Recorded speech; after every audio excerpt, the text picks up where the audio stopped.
guys, it's me, Kat here, and today I wanted to share with you some of my #quarantine skills. As some of you may know, I got engaged over quarantine, so I'm kind of having that fun challenge of planning things and adjusting to this new kind of climate we're in.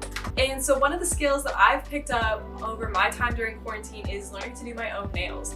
I used to go to the nail salon all the time to get my nails done, and when I was in middle school, I loved doing my nails anyway, so I was just like, you know, I'll just start doing my own nails, why not? This has come in extremely handy since I had to do my own nails for my engagement photos.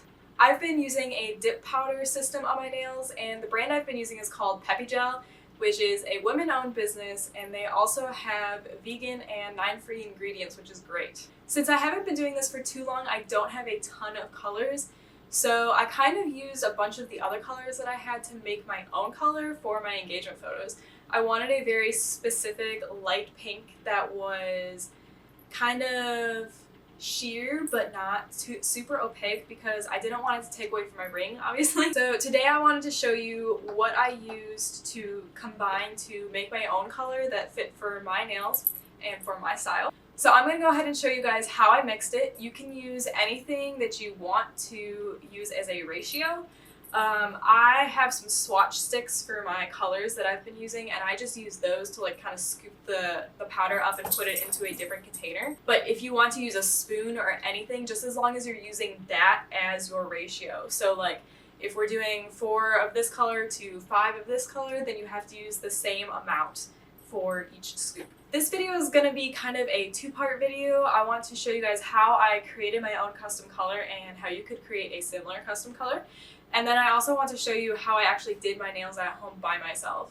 So without further ado, I will show you my recipe and how I did my nails. Alright, so I started with 4 colors, the first one being French White, the second Spring Fling, the third was Forbidden Crushes, and the fourth is Clear.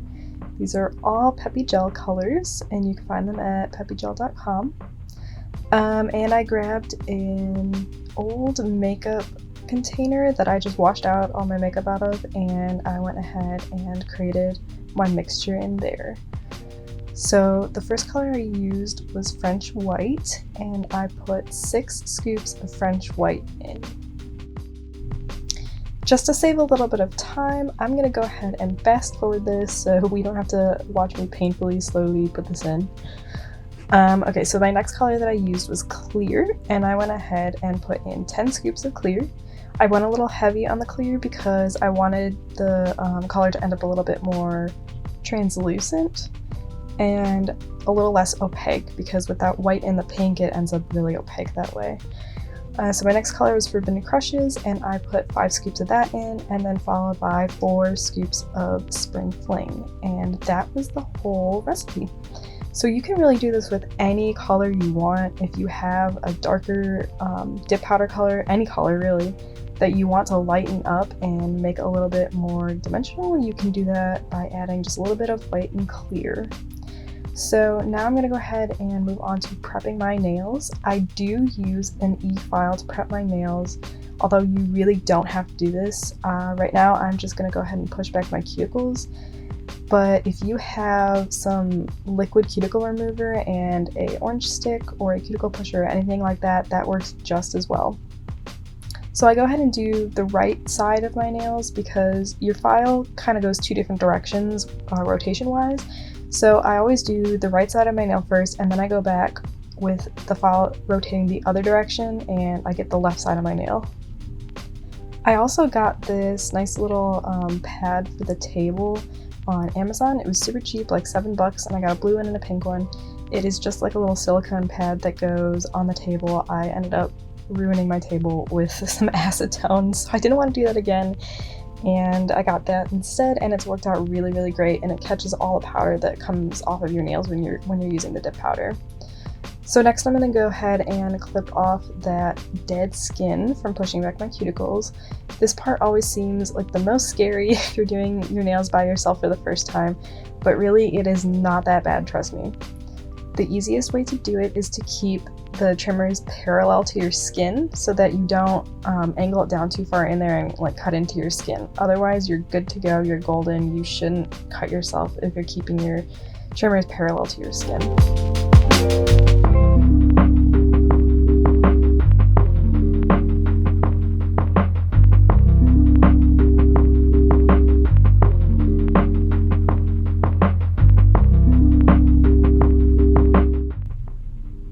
So next I'm just going through and shaping my nails to make sure they are the shape I want them to be. I prefer a square shape for my nails, but if you like an oval or anything like that, this is your chance to shape them that way. I always go through and just make sure that I've gotten the little hangnails off and then that everything is shaped the way I want them.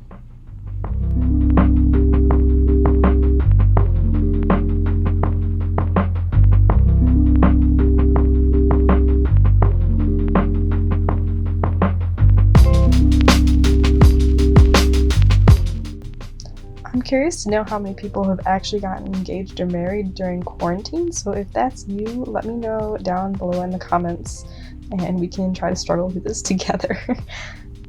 Alright, so now I'm moving on to the application process, and I'm going to grab my step 1, and that is kind of like the foundation that picks up all the powder that you're putting on. When I go through on my first dip, I only really put the liquid on 3/4 of the way down my nails so that it doesn't build up too close to my cuticle, because when I go back through and file, I want the nail to look natural and I don't want it to be really thick by my cuticle. I want it to like gradually slope up a little bit. So my first dip that I do is always 3/4 of the way down my nail, just so it doesn't build up too much of my cuticle. Then on the second one through, I go ahead and put it all the way down to the base of my cuticle, and then I use a little toothpick to just clean up any little extra that might have gotten on the cuticle, or even if you want to be super cautious, you can always go through and just clean up your cuticles, just because it ends up making them look really good. You get a really good cuticle line and it looks really professional. After each dip, you're going to want to go ahead and brush off all the excess powder so that when you go back in with your clear number 1, that you don't get it all in the brush and then end up putting it back in your bottle and completely contaminating your bottle. So this way you get all that extra powder off there just like that, and you are good to go for your next dip. After each of your dips, you also want to go ahead and tap off that little bit of excess powder that's there.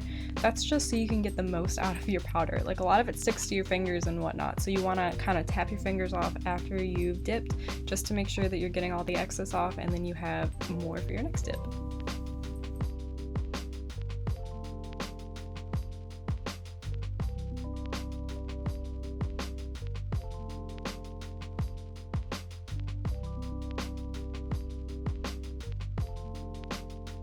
Alright, now that we are done with the dipping process, we're going to go ahead and take our number 2, which is your setting liquid, and apply it pretty liberally on the nails. You want to make sure that you really kind of soak your nail in this, because it's what hardens up your nail before you start filing. You are going to want to wait 2 minutes before you actually start filing. I just kind of fast forwarded through that process. I actually use an e-file just to smooth my nails over. Again, you do not have to use this. I just use it because it's quick and easy to get off all those little bumps. If you have a buffer tool or a normal nail file, this works just as well. And in fact, I did that for the longest time. I just got a little bit lazy. So after I go through with my e-file, I go through with my regular file, and I take the time to make sure my nails are the exact shape that I want them, because this is your last chance to really do that. Then I go through with my buffer, and I just make sure my nails are nice and smooth before I go in again with my number 2 liquid, which you're gonna, again, just douse your nails just to make sure that it gets nice and set and hard before we go in with our number 3 liquid. Now this is what's gonna give your nails that extra little bit of shine, right?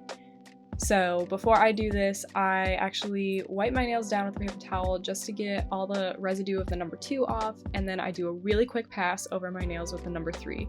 This is just to make sure you don't contaminate your number 3 with the number 2.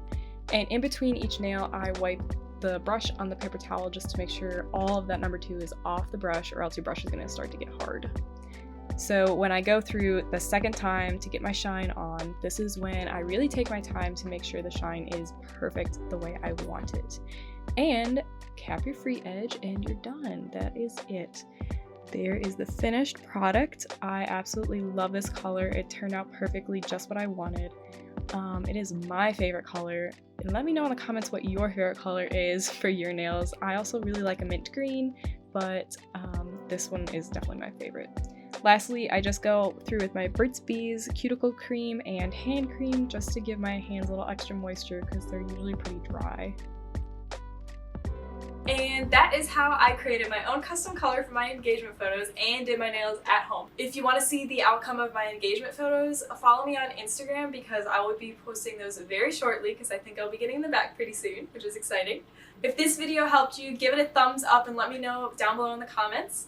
And with that, I will see you guys later. Bye!